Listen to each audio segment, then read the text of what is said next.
Okay, in this video I'm going to go through how to disable error recording and reporting in an EDC17 ECU file. It is important that you've already watched the EDC17 error delete videos and understand the process of finding the OBD or P error codes and the manufacturer error codes and the error path tables. I will go over that again, but this time it will be in brief, so it is really very important to have already seen this information on a previous video. Now, in the previous video we were trying to delete the code. So in other words, we were trying to find an error code, find the error path associated with that code and switch off the path. That means that once you've done that, that error code will no longer be flagged. But the error code and anything associated with the error code is still functioning in the background, so you haven't actually removed the error code as such. It's just not being flagged anymore. Now, in this video we are going to look at how it might be possible to shut down the error code and all the readings associated with that particular error code, so that it is as if that error code doesn't exist and the information or the error that leads to that error code is no longer provided, because all of the background information connected with that no longer exists. Now, this is possible in EDC17 ECUs because of something called error masking. The designers allow for errors to be switched on or switched off by a series of error masks. So if you mask an error, everything to do with that error will be masked, and therefore that error will not function. This is very handy for the designers, because the file designers can leave in place in the file lots of error reporting, but they don't have to use all of it, because in the error masks they can have some parts switched on and some parts not switched on, and then of course the parts that are not switched on are now irrelevant to that file because they will not be used and they will not show anywhere. Now, of course, sometimes it is handy to be able to get rid of an error completely because of some change that you have made to the car, and you do not wish that error to be in any way present or in any way to affect the car anymore. So that's what error masks are useful for. So what we're going to do in a moment is we're going to look for error masks. But as I said, we need to start with the errors themselves. So the first thing we're going to do is look for the errors themselves. And as I said, if you've watched the previous error delete videos, then this should be reasonably recognizable. I'm hoping this is the same ECU file that I used for error code delete. Now, what I'll do is I'll slowly work my way through and I will look for something recognizable. Ignore all the red lines, they're just notes that I've made to myself. Right, here we are. Here's a section. I'll just highlight it across there in grey. Now, that's probably going to be manufacturer error codes or VAG error codes. So there's one section of error codes, and then if I go along a little bit further, we get another section that looks very, very similar to the previous one. and that looks like it's running somewhere from, say, about here to here, and that is probably the OBD or P codes. I might have those the wrong way around, we'll see as we go through. But so that's a selection of those codes. Now, of course, it's fairly easy to find these codes because all we need to do is search for a code. We can pick a code at random, enter it, search for that number and see what we get. And so that's what I'll do, just to make sure that we know what we're talking about and we're in the right place for what we're talking about. So let's try searching for something that's relatively simple. We'll do hexadecimal. We'll assume that we're looking for P0400. Maybe that will give us something to look for.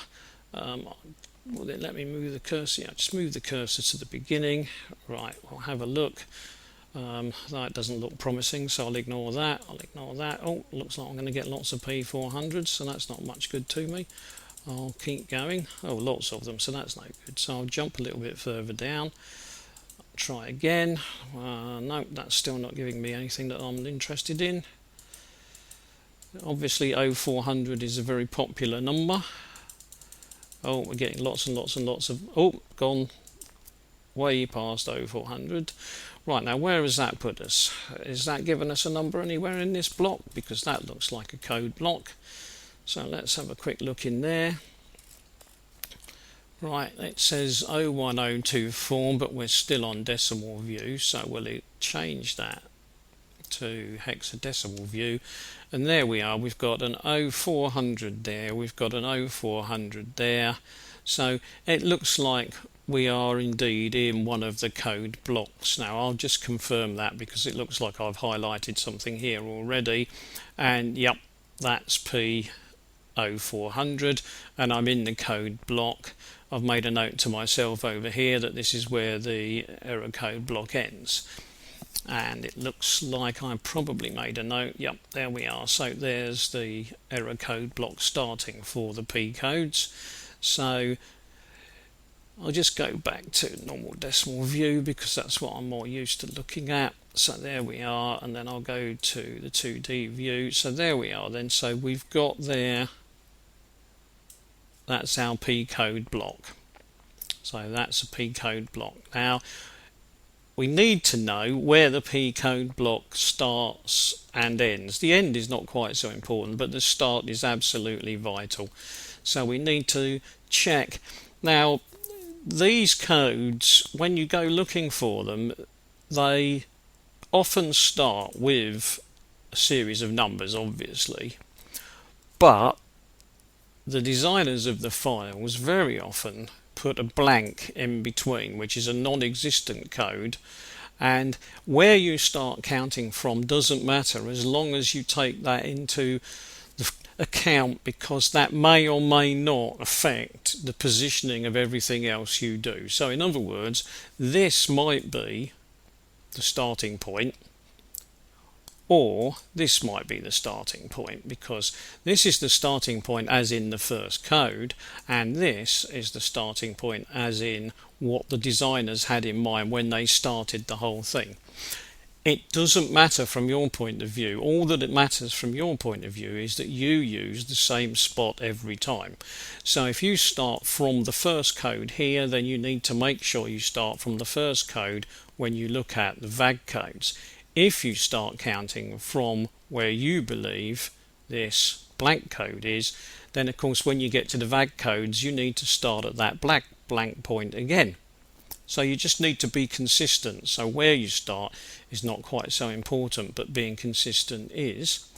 Right, let's go back and find the other code block and just make sure that's somewhere around about there. And there it is. And this one appears to start with 1, basically 0, 0, 0, 0, 1, and the first error code is probably that one there. So if I want to start with the first error code, then I want to start there. But if I want to start with what was probably the sort of the marker point, then I can start my count there. Now, I made this file a while ago when I was making some notes to myself, so it looks like I started with the blank point rather than the actual code.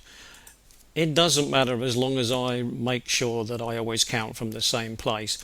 Equally, it doesn't really matter if I get this wrong, because if I get it wrong, when I make a change in future, I might be one error code out either side, mightn't I? I mean, if I've counted from here and made a change when I should have actually counted from there, then I'll be one position out, my file won't work.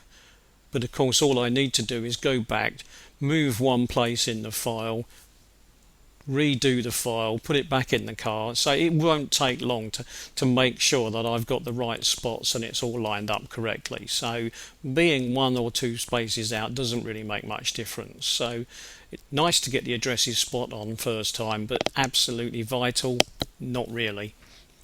Right, now what we are looking for then is the starting point, because we need a count. We need a count to tell us how many codes we've got and what position each code is in the table or the chart. So what I would normally do is I would arrange this so that it's 20 columns wide. I would put the start in the first column there on the left, and I simply count across, make sure that that is 20, and then I give myself some numbers just to make sure life is easier when I want to reference this chart. So in other words, I would go 20, 40, 60, 80, 100, and then when I get to there, all I do is I press Shift and Enter, and I type in the number because it's 100. I don't touch any of these because a box will be put around it automatically, so I just say OK, and I get a little red box. Then I do the same, 200, 300, so on, and then I keep going until I get to where I think the end is. Now in this case I got to there and I think that's the end, and I think that's code 882, which means the last hundreds, if you like, was 800. So I've numbered these up to 800, and then that's 20, 40, 60, 80, then I come all the way over here, 81, 82. Now the only reason I do that, as I say, is so that I can actually be fairly sure where a particular code is. In other words, if I want to know where is, it doesn't matter, we'll just pick a number. I mean, so where is that one? Where is that code? Well, in my list, it's 1, 2, 3, 4, 5, 6, 7, 8, 9. It's the 10th one.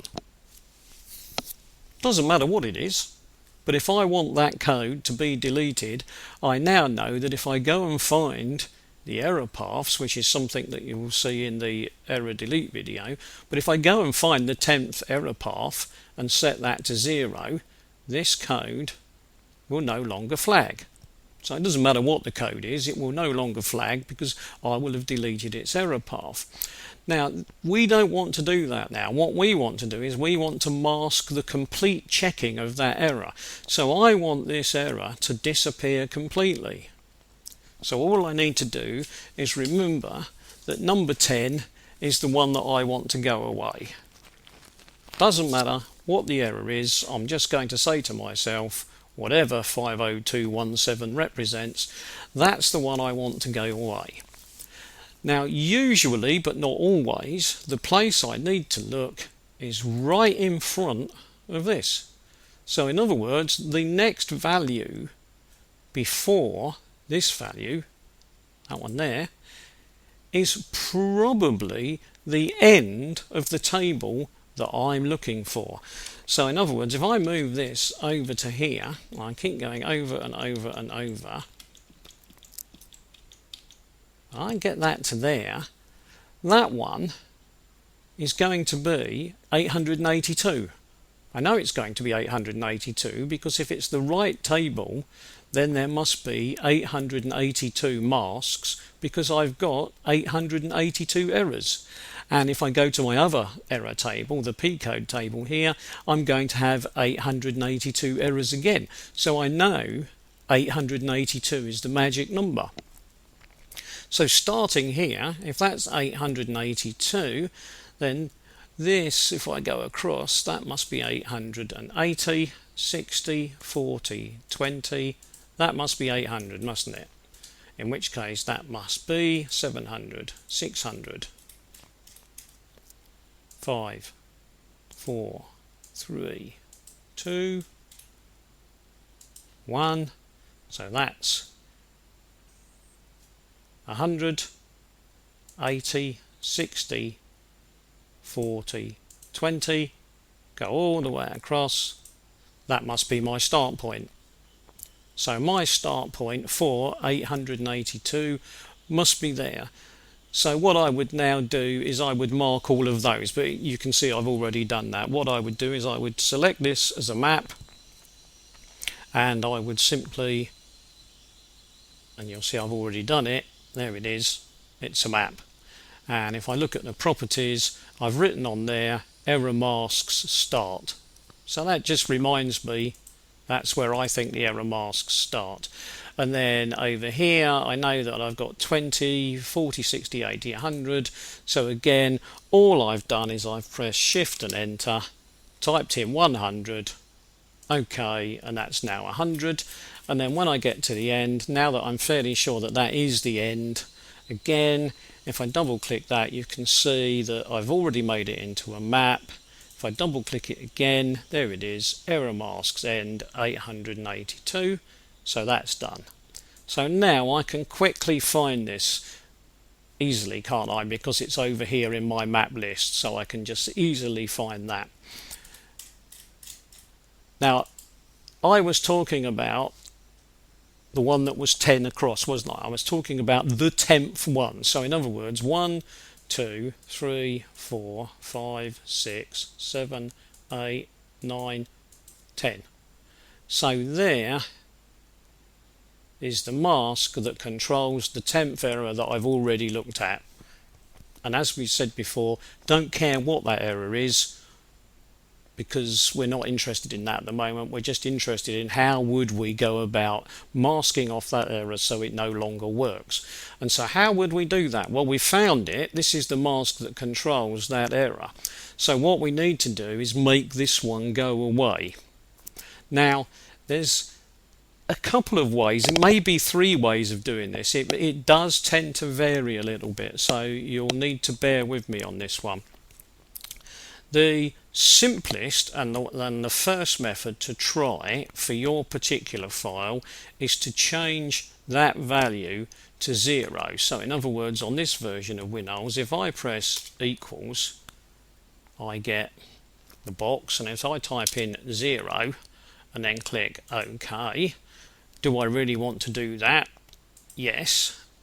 OK, and now it's 0. Now all I need to do now is save that file, put it into the ECU, run the file in the car, and see if that error has disappeared. In other words, if all the reporting for that error has disappeared, then it's job done.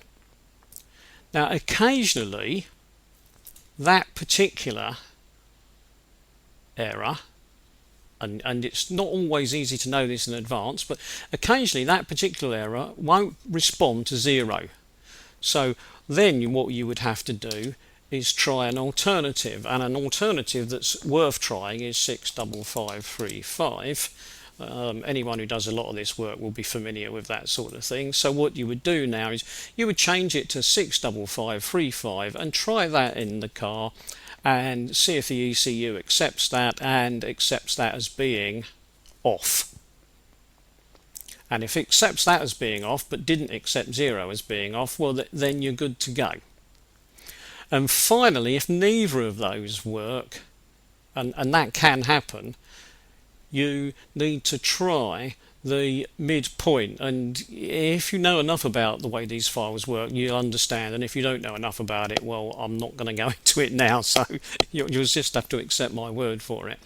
But if you look around here, you'll see 32768 is used a lot, and 32768 could be being used as a way of getting some kind of maximum, but it could also be being used as a way of making that particular mask non-functional. Now I suspect that given that there's a fair number of zeros as well, it might well be that in this file 0 is the one that does it.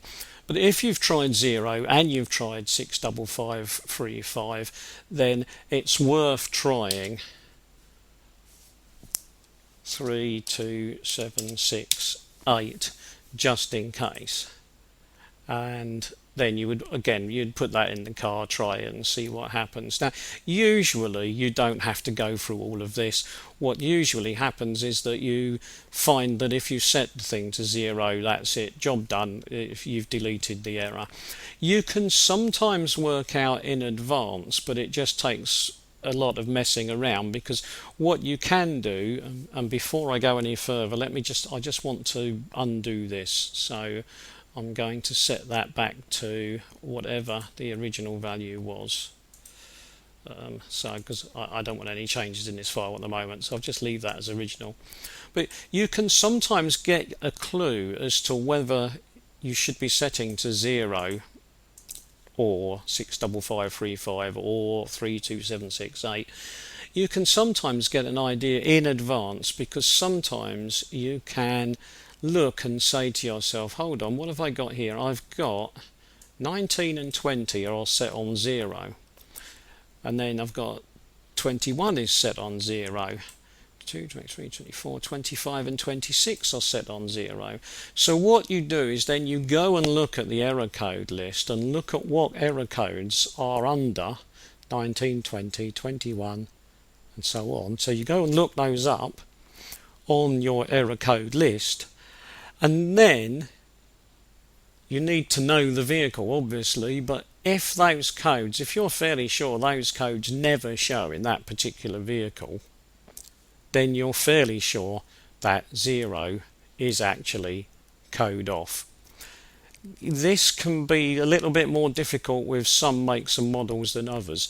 With some cars, and especially some trucks, these sorts of things are really obvious, because sometimes you will see 0 and you will go and look at the error, and the error will be very clearly and obviously something that vehicle doesn't have. So let's say that you look, and when you look at the error, all the errors relate to a water in fuel sensor on a diesel engine, and you know that diesel engine hasn't got a water in fuel sensor. So now you know that 0 was being used to mask that particular error set, because that particular vehicle doesn't use it. But that's a lot of mucking around when you just don't need to do all of that, when you can just more or less do it by guesswork. So it's probably simpler when you're doing this to identify your error mask chart, decide which error you want to delete. Say I want to delete error, I don't know, I'll pick one at random, 66. So let's say I want to delete error 66, so I just go 20, 40, 60, come across to here, 61, 62, 63, 64, 65, 66. I would just set that one to 0 and then test the file in the car. I don't have to do any particular thinking about it. It's done, it's job done. Now, a clue to just knowing that you're actually in the right spot with all of this is, I'll just go to 2D view so that we know. There's the block that we're looking for. So the error mask block usually looks like this.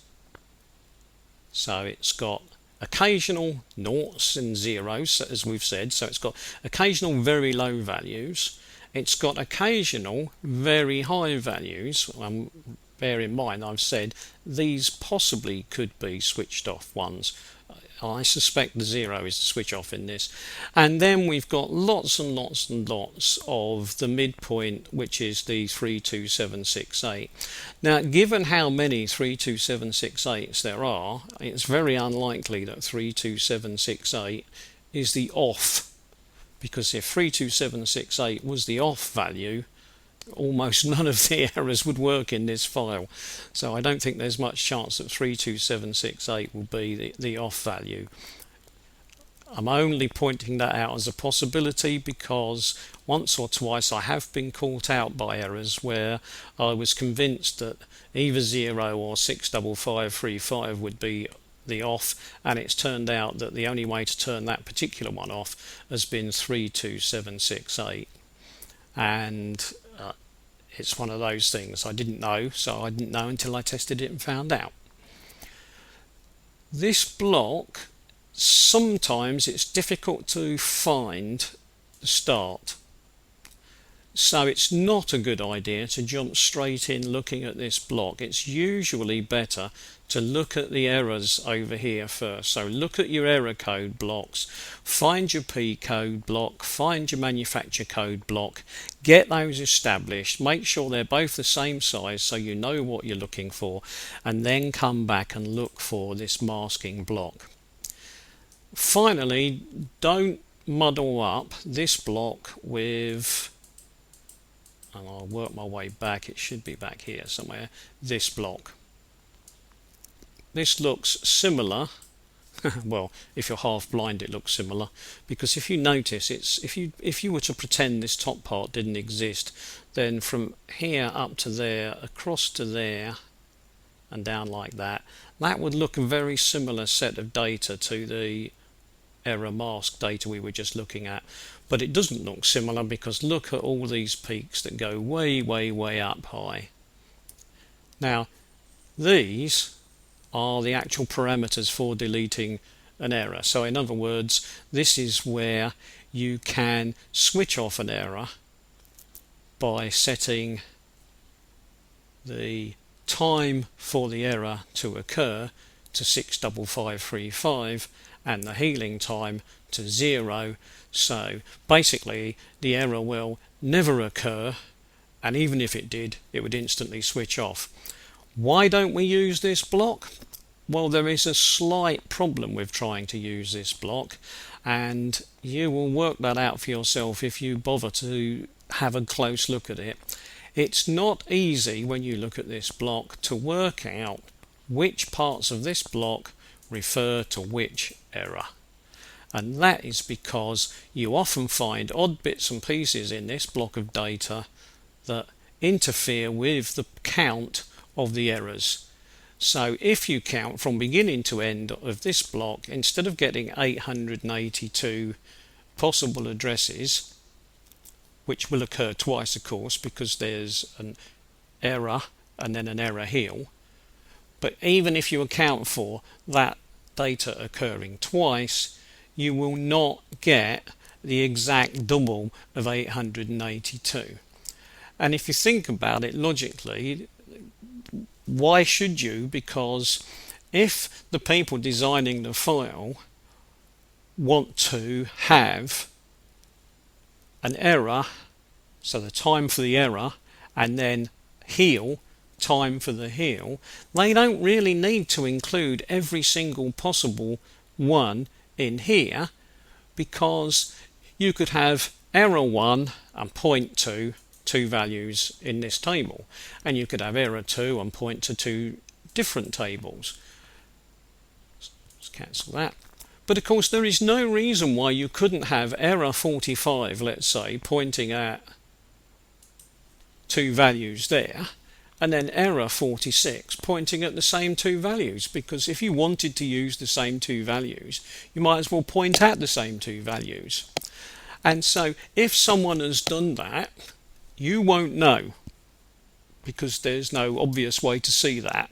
But what it will do is it will change the number of these addresses, because you now have at least one that you don't need to use because you've used one other one twice.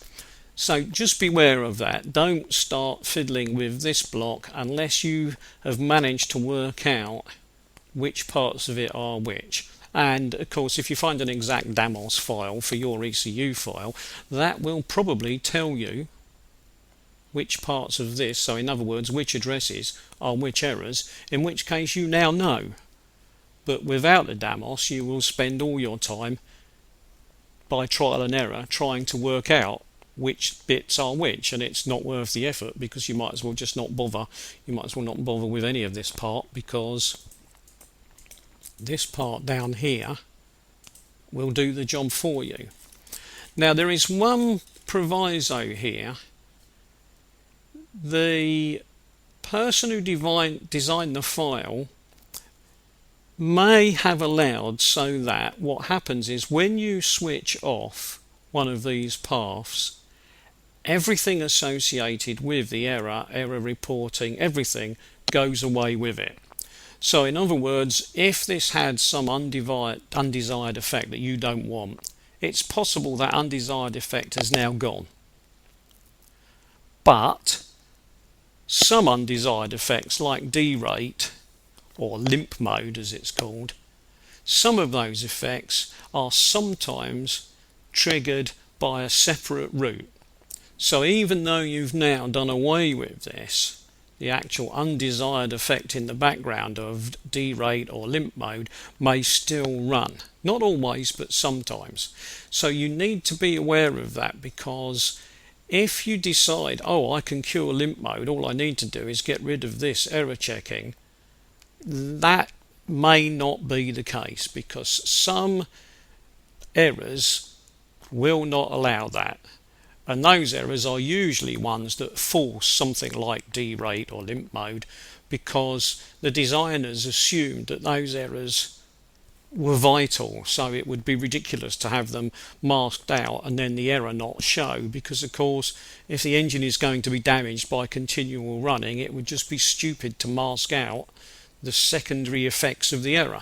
So they don't mask them out, or at least if you try to mask them out, it doesn't stop that side effect. So you do need to take that into account. You can't just assume, oh, all I need to do is block the mask here and then that's it, no further problems. It's not as simple as that. But certainly for a lot of error checking, if you've got particular sets of error checking that you don't want done anymore, this is the best way to go about it. And of course, if you've done something like an EGR delete or a diesel particulate filter delete, then doing away with all the error checking that relates to those things is ideal, because now it doesn't matter whether you've switched the errors off or not, because the error checking isn't being used. So whether the errors are there or not there is immaterial, because they can't flag because they're not being checked. Lots of people who know all about this will often switch off the error mask so the error is not checked, and they will check the error and switch that off as well. You don't need to do both, but of course it makes you feel better sometimes to do both, because then you think to yourself, no way can this show up in any shape or form. Finally, one more thing to be aware of: if you live in USA, Canada, you have a thing called readiness, and changing things here will not usually affect readiness. So in other words, if you try to do away with a DPF or an EGR and then block all the error checking, all of that should work okay. You shouldn't have any problems. But you may well find that when the ECU does its self-check for readiness, the readiness still fails. So the error reporting system isn't picking up an error, but readiness is not complete. And to deal with that, you need yet another video, which I do intend to put out in the near future when I've got enough time to do it. Right, I'll stop there, because I think that's probably enough information for anybody to be able to use this error removal system or error masking system.